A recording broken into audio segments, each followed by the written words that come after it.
Hola, buenas noches, soy Ricardo Castillo, bienvenidos a KNK Noticias. Ingresamos al campo de la salud pública con un invitado especial, el doctor Herbert Cubo, experto en el área. Vamos, primer tema, la situación, estatus de la vacuna COVID-19. Nosotros aquí con la ayuda de un científico de la categoría del doctor Cuba, vamos a entrar directo y finalmente al tema sin argumentos que no tengan nada que ver con las cosas técnicas para que todos ustedes se informen como debe ser. Doctor Cuba, ¿cómo le va? Buenas noches, gusto saludarlo.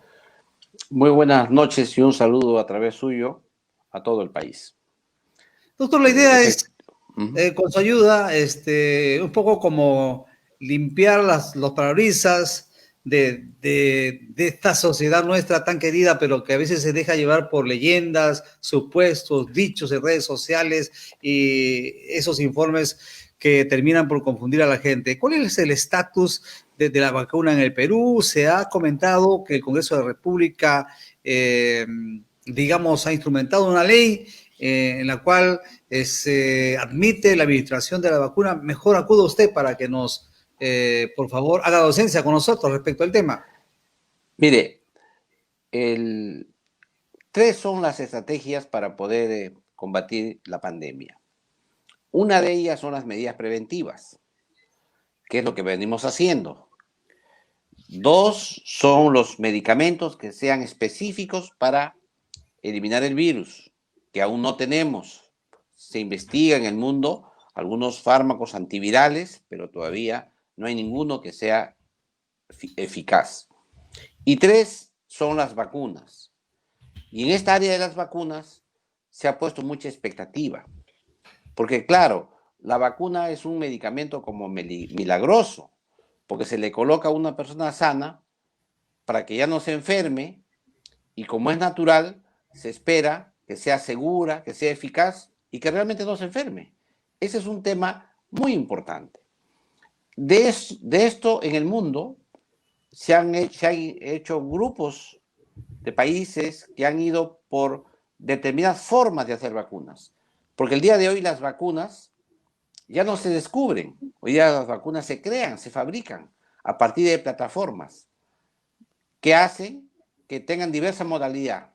Básicamente, estas modalidades de hacer vacunas que ha generado que haya disputas en cuál es mejor, cuál puede dar mayor inmunidad, etc. El segundo tema que hay es que todo el mundo quiere vacunas. Entonces, los países idean mecanismos para ser los primeros los que obtengan estas vacunas para favorecer a su población. Y de ahí es lo que se ha debatido mucho en el país por los sectores de decir, señores, vamos a tener la vacuna. Para eso se han creado algunos mecanismos. Uno de ellos es el mecanismo donde el Perú, junto con otros países, a través de la Organización Mundial de la Salud, han hecho como se dice, un grupo, ¿no?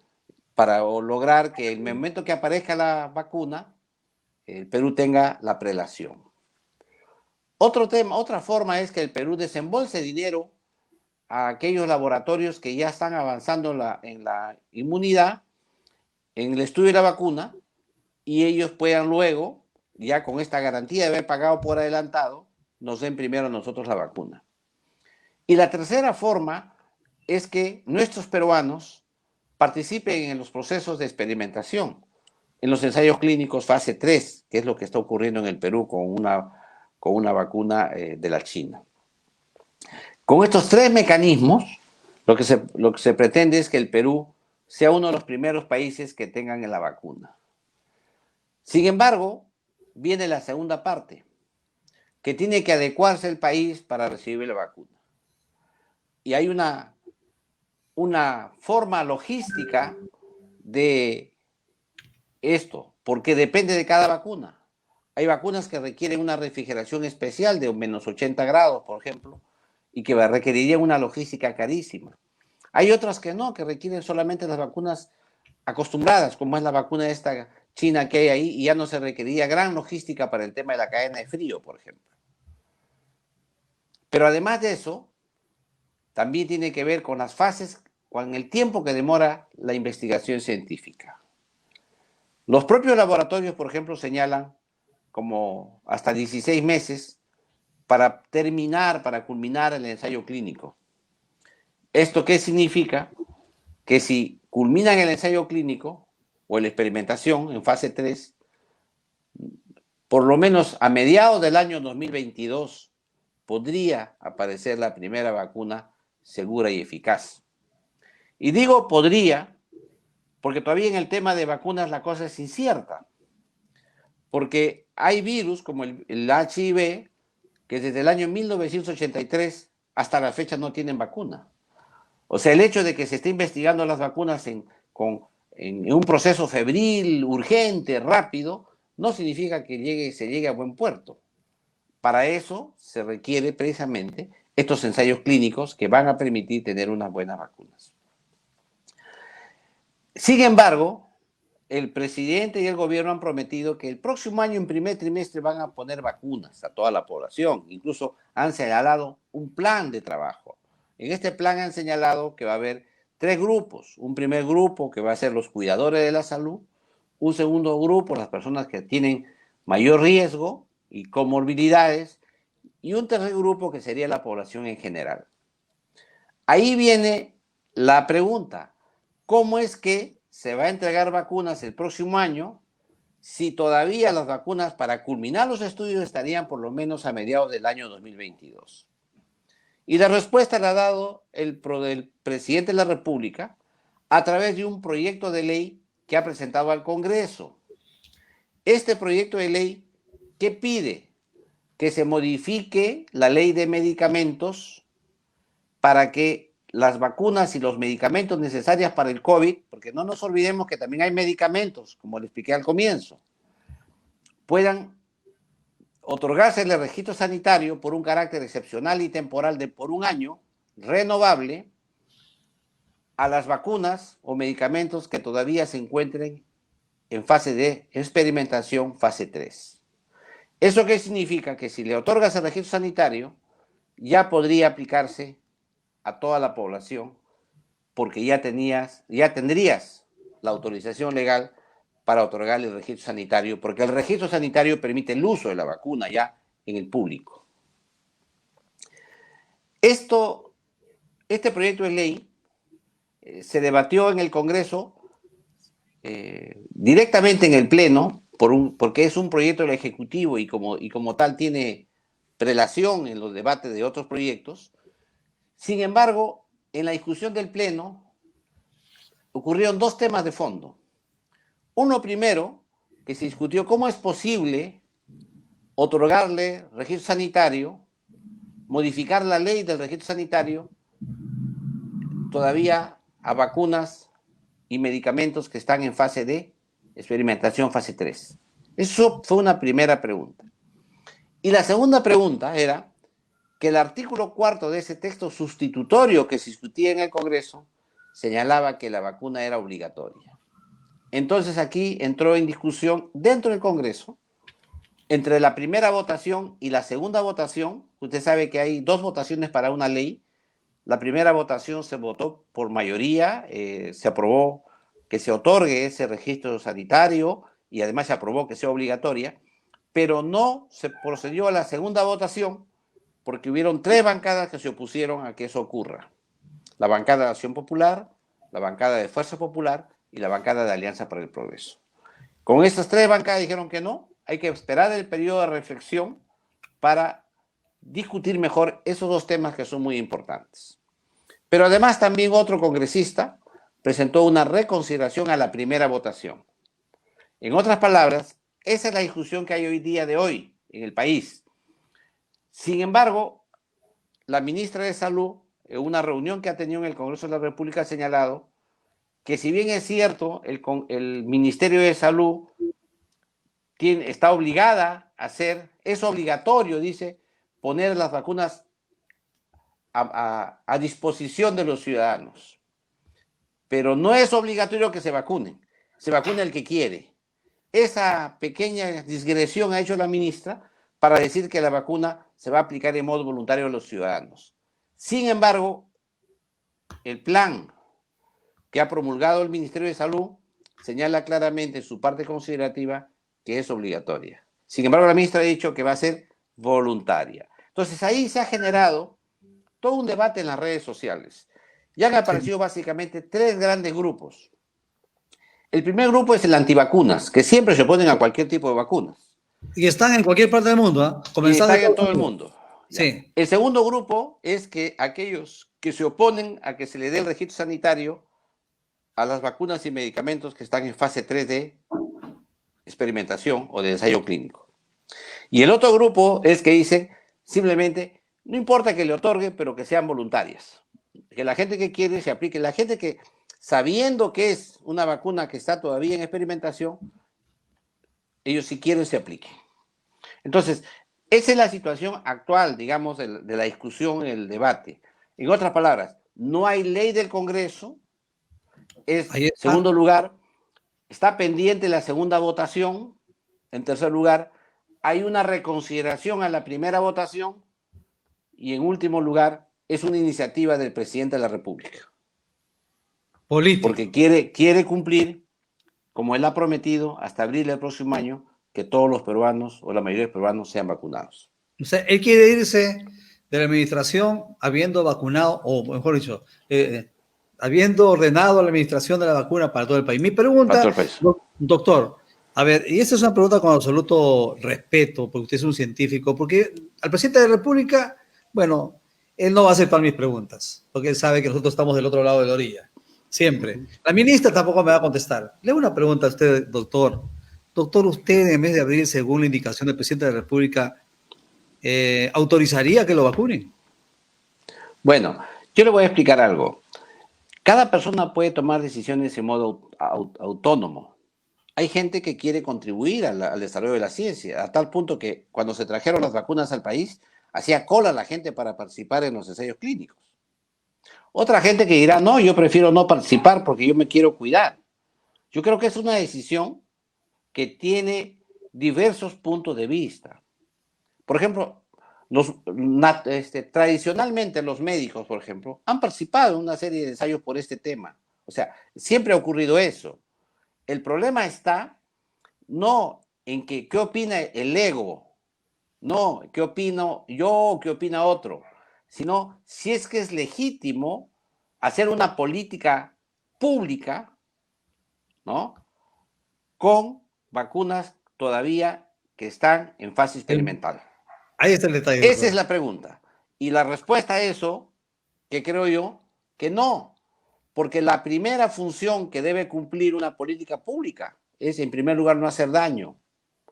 Y cuando tú estás en una vacuna con fase de experimentación, no sabes lo que va a haber ahí. Es posible que todo sea un éxito, una maravilla, pero es posible que no. Y uno puede exponer a un gran número de ciudadanos a la ruleta rusa. Por lo tanto, entonces, lo ideal que sería ser prudentes y avanzar poco a poco, pero tampoco sin quitarle el derecho a aquellos que quieran participar. Yo sí creo que en este caso hay ciudadanos que tranquilamente pueden decir, yo sí quiero. Entonces viene la pregunta de otra manera.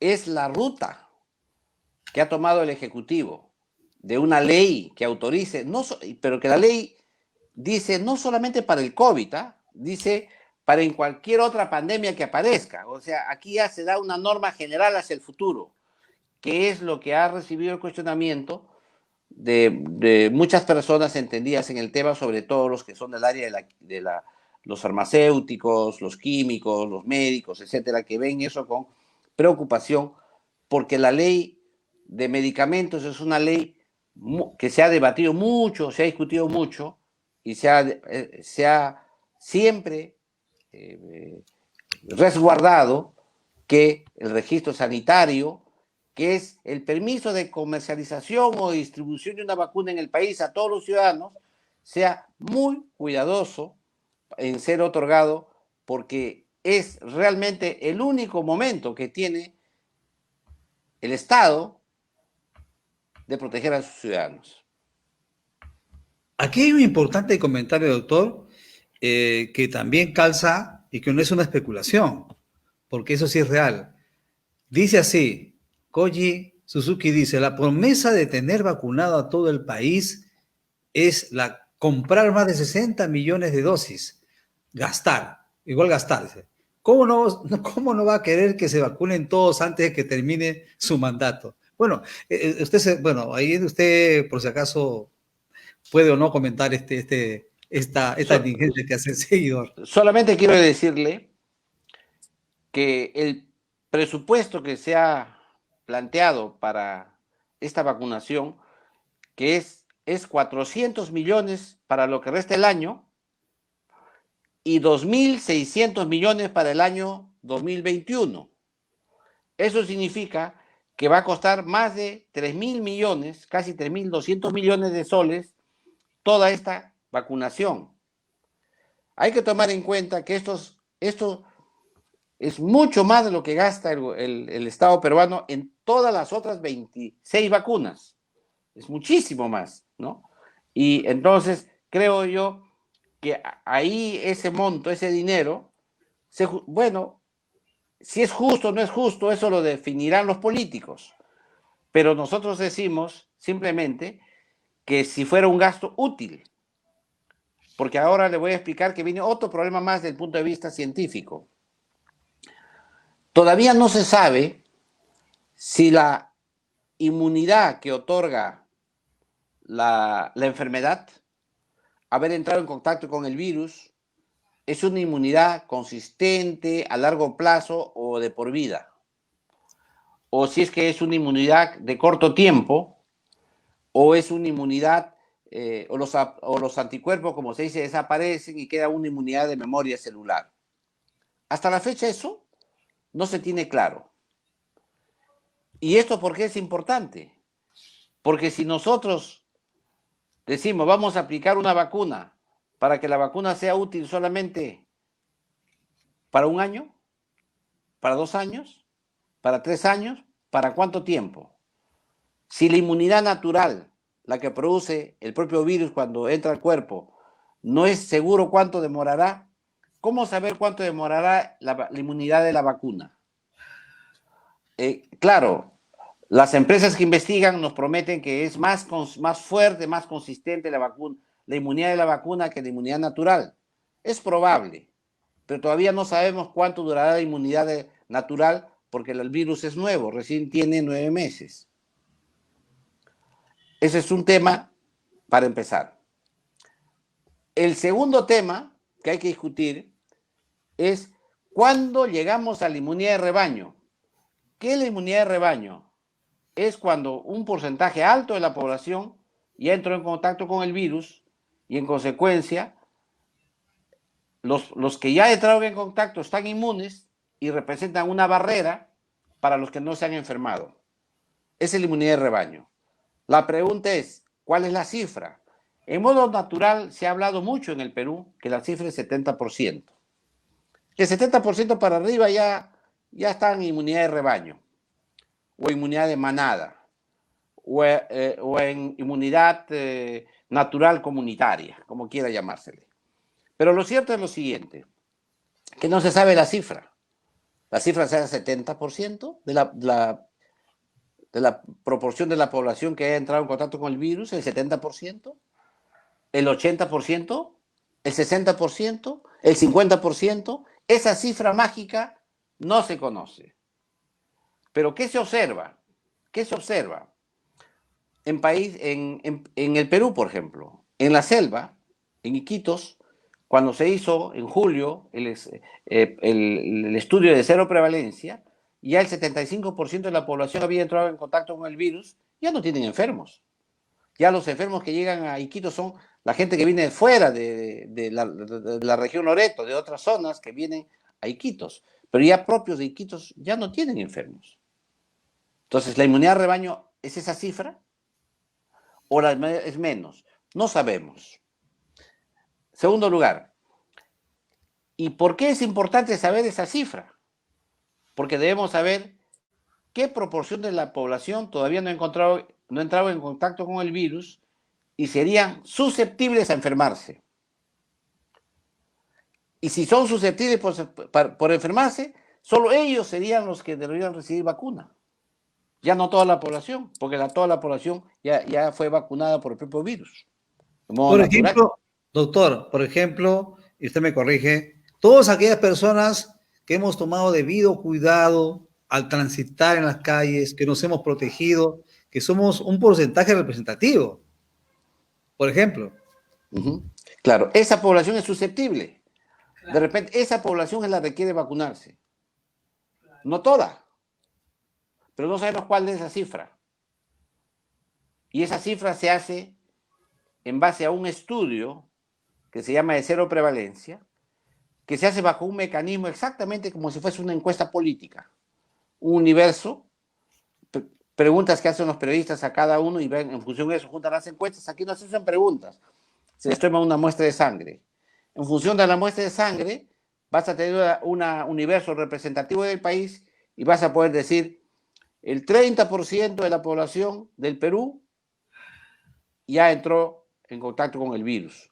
El 40%, el 50%, el 60%, esa cifra es importante, porque esa cifra nos va a permitir saber a nosotros varias cosas.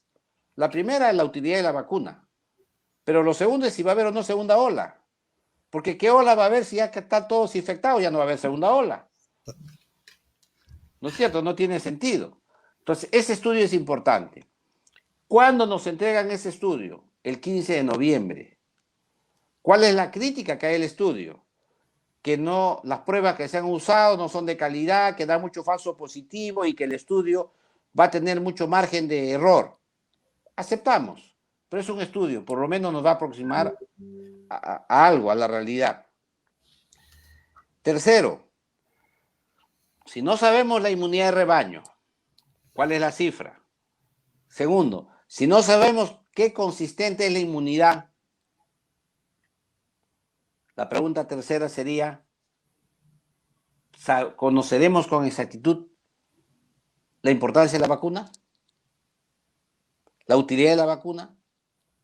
Creo que hay que tener, en este caso, todavía mayores elementos, mayor posibilidad de conversar con mayor detalle y tener paciencia.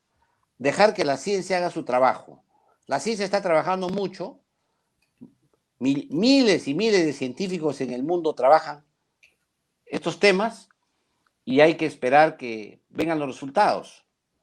Pero acá hay un tema que también hay que tomar en cuenta. En la ciencia, el primer estudio no vale. El primer estudio es una novedad que tiene que ser contrastada con un par. Es el estudio de pares. Por ejemplo, cuando se dijo acá en el Hospital Rebagliati, en el Seguro Social, que hay medicamentos que no sirven, eso fue un estudio del hospital, pero tenía que ser contrastado con pares, que demuestran lo mismo. Que se hagan con lo mismo, se vuelva a experimentar y que dé los mismos resultados. Ahí vale el estudio. En este caso, eso toma tiempo. Hay estudios que salen, se llaman prepublicaciones, estudios muy interesantes, que salen todos los días en los medios de comunicación, que al final no se confirman.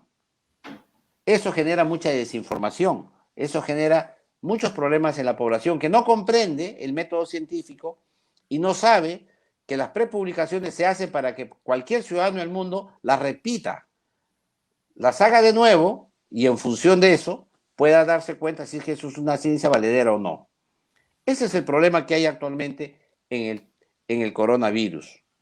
Este virus, ahora hay otras más, ¿no? Hay muchos más temas, ¿no? Que podríamos conversar ampliamente. La posibilidad de reinfección. Y en segundo lugar, la posibilidad de mutación a una nueva cepa.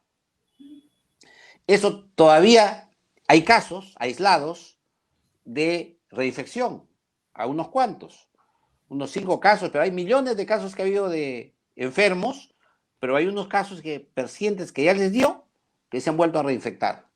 ¿Por qué? Eso es el estudio. Si eso ocurriera, tampoco sería válida pues la inmunidad de rebaño. Si eso sería válido, tampoco sería válida la vacuna. Y el otro tema que hablábamos nosotros es la mutación. Es decir, que la cepa que tenemos hoy día, mañana ya no sea esa cepa, sino sea otra. Ya no sea la misma cepa, sino sea su hermana, su prima hermana. Las que ataca con las mismas condiciones o con algunas diferencias, pero en las mismas condiciones.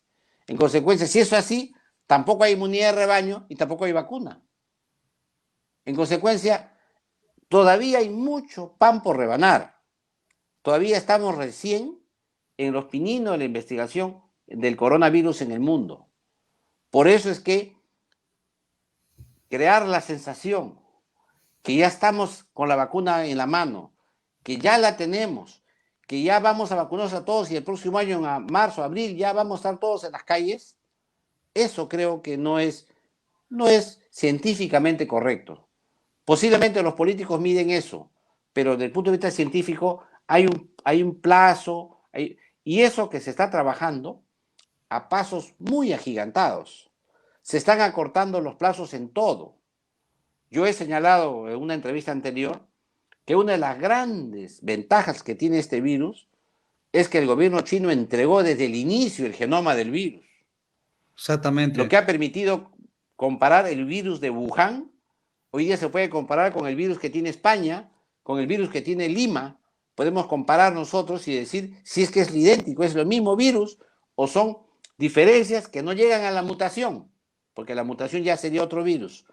Esos temas, inclusive podemos hablar del virus de Lima, el virus de Madrid, el virus de París, etcétera, porque siempre el virus se va adaptando a la realidad, pero no muta, no cambia.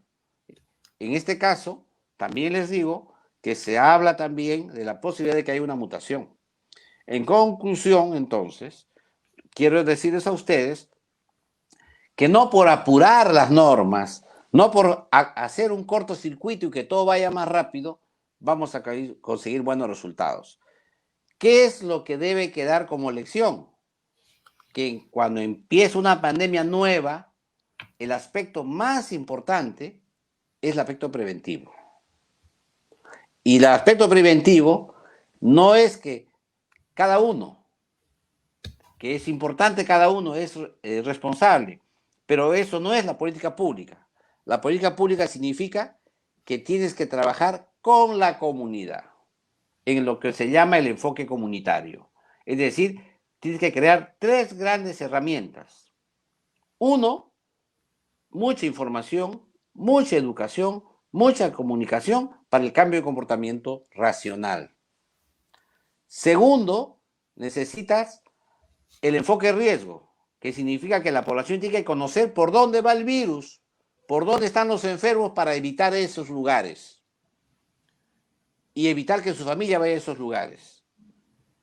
Y el tercer tema, que es quizá el más importante, es la vigilancia social, el control social. La población entre ellos, en las barriadas, en las zonas, en las casas, en los domicilios, los vecinos, en las tiendas, se van controlando, vigilando recíprocamente. Señoras, no se aglomeren. Señores, está usted muy cerca de mí, hágase más allá. Todo ese tema es muy importante. Pero para eso requieres un enorme trabajo de educación de parte del gobierno, pero no en las grandes cadenas, porque la gente no aprende en las cadenas, en noticias grandes, sino la publicidad local, en el nivel del centro de salud, en la comunidad, en el barrio, en la comuna, con ejemplos concretos de su zona. Nada ganas tú dando tremendos mensajes en la televisión que puede ayudar. Señal abierta, tremendos mensajes, puede ayudar, pero eso no es lo determinante. Lo determinante es en el nivel local. Y aquí quiero hacerles una referencia. Todo el mundo sabe que ha existido Jesús, que hay la Biblia, todos saben los 10 mandamientos, ¿no es cierto? Entonces, ¿ya para qué tener parroquias? Sin embargo, la parroquia cumple un rol muy importante, porque ¿qué hace el sacerdote? El día a día de los parroquianos de la zona de su distrito aplica los conocimientos que tiene él de la religión a los hechos concretos a la gente y le ayuda a tomar decisiones concretas de la gente en su zona. Ese rol que hace esa parroquia Es el trabajo comunitario que se tiene que hacer con los centros de salud y las postas a nivel nacional. Eso, y no solamente para la pandemia del coronavirus, también para las otras epidemias que el Perú tiene, que hemos visto ahora un caso de difteria, y hemos visto y tenemos dengue en la selva, ahora en Iquitos el problema es el dengue. Es decir, requieres un trabajo comunitario, un sacerdocio, si quieren ya, en la comunidad, para que la gente pueda cambiar de comportamiento, generar estilos de vida saludables, incidiendo en aquellos determinantes que hay que cambiar, determinantes económicos, sociales, culturales, que hay que cambiar. Cuando un alcalde limpia la basura, saca la basura, hace salud. Cuando mejora el agua potable, mejora la salud. Cuando se mejora los establecimientos escolares, los baños, mejora la salud. Entonces, cuando mejoras la organización de los mercados, mejora la salud. Es decir, si no haces el nivel local, si no haces que esté involucrado el nivel local y entiendas que el desarrollo local es más salud, entonces estamos en problemas. Y esa es una de las grandes deficiencias que tiene nuestro país, porque hay un divorcio entre los establecimientos del primer nivel, los centros y las postas de la comunidad. Y ese divorcio hace precisamente que no se pueda crear medidas preventivas y de promoción de la salud de modo adecuado.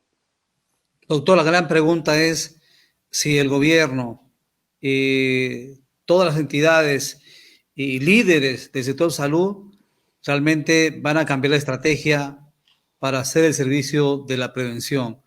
Una referencia final como reflexión: ayer visitamos un gran centro comercial en Lima y salimos aterrados. La gente ya se olvidó de la distancia social, ya están uno a uno, ya estamos viendo cómo se está concentrando la gente de una manera absolutamente peligrosa. Sabemos que hay necesidad, pero también sabemos y precisamos, después de escuchar al doctor, que sentimos la obligación cada día aquí en KNK de difundir. Y es más, doctor, mientras usted nos estaba instruyendo, hemos decidido aquí en la producción que este programa se va a repetir todos los días, porque primera vez que un profesional de la prevención, un profesional, un experto en salud pública, se toma el tiempo de brindar sus conocimientos absolutamente, generosamente, como le dice usted, para dar a conocer paso a paso lo que debemos de hacer, lo que realmente hay que hacer ahora.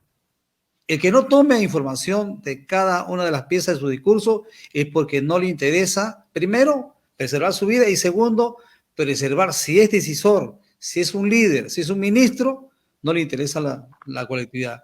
Porque se trata con un tema que nadie ha tocado. Esos contenidos de los spots publicitarios que aparecen del gobierno del Perú, sinceramente ha sido no una decepción, sino un desperdicio total.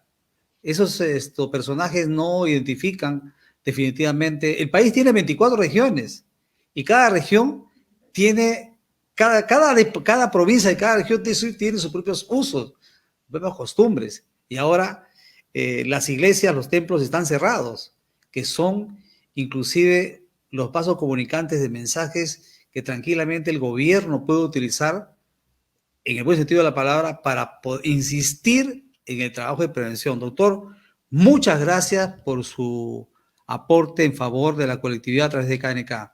De verdad, muy reconocidos. Muy agradecido y una vez más un saludo a todos los peruanos. Yo soy muy optimista y espero que las cosas cambien y que todos los peruanos podamos implementar las medidas preventivas y de salud pública que el país requiere. Muchas gracias y un abrazo para todos.